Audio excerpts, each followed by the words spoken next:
Salutations everyone, welcome to my emblem tutorial where today I'm going to be celebrating the end of the NHL lockout and bringing you guys an NHL logo where I'm bringing you the Philadelphia Flyers logo. Not the most complicated one in the world, but I decided to do it as accurately as possible so it uses all but one of the layers.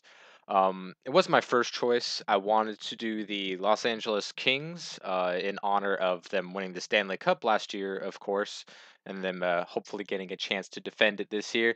But that crown would take like 50 something layers to do correctly, so I might come back to it down the road, but it was just too much of a tall order. Also wanted to try the Detroit Red Wings, my favorite team, but it's not doable in this game. You could do it in the first Black Ops because of the character layers that they had for us in that game. They had so many better um in-game type layers like figures of actual things. They had like lions and feathers and presents and soldiers and stuff. Those layers, not so much like the textures like I've been using in almost every layer that I've done in these tutorials. These have mostly been in shapes and textures and stuff, and not so much the character symbols, because the ones in Black Ops were just so much better. I don't know why in Black Ops 2 because in the first Black Ops they gave us so many different random ones, and in Black Ops 2 they give us all these like specific like war type pictures and stuff. It doesn't really work out that well. So as you can see, it's just following some simple steps. You want a black outline, and then you want to have a white shape to get the white little outline, and then black once again.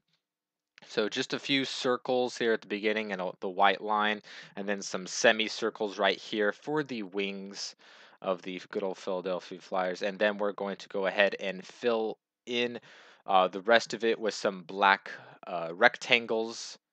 I'm going to go ahead and move that white line all the way over to the right so it's still above everything for the most part. It doesn't really take that much skill, just a little bit of time to finesse the black rectangle into the right width and length.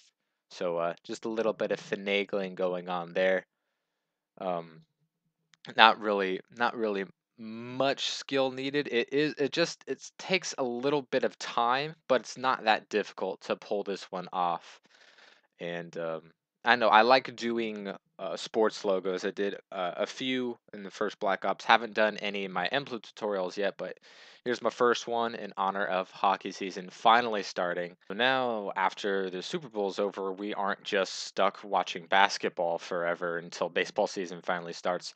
We finally got some hockey. It's cool if you like basketball. I only really watch it when it's in the playoffs, and I'm a big time hockey fan. Glad to see it back. When it comes to my favorite teams, like I said, I like the Kings, I like the Red Wings, the Sharks, and the Ducks. But when it comes to the Eastern Conference, the Flyers are my boys. They haven't had much success in a while, but I still like them. And they have a pretty snazzy logo. I'm gonna make sure the top one is further into the logo right here. I was gonna use this little shape to kind of, I don't know, clean this one up a little bit, but I end up deleting it here, and I realized that the circle was a little too small, so I went ahead and enlarged that puppy, and then just moved the rest accordingly to make it just right. And then, of course, fill in the gap up here up top. Once again, just a little bit of finale. You want to get the right length first off, and then you can just adjust the width.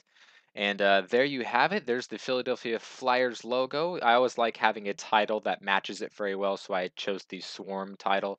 And that's it, guys. Hope you enjoyed. Check out my playlist, and I will see you next time. Let me know what you want to see.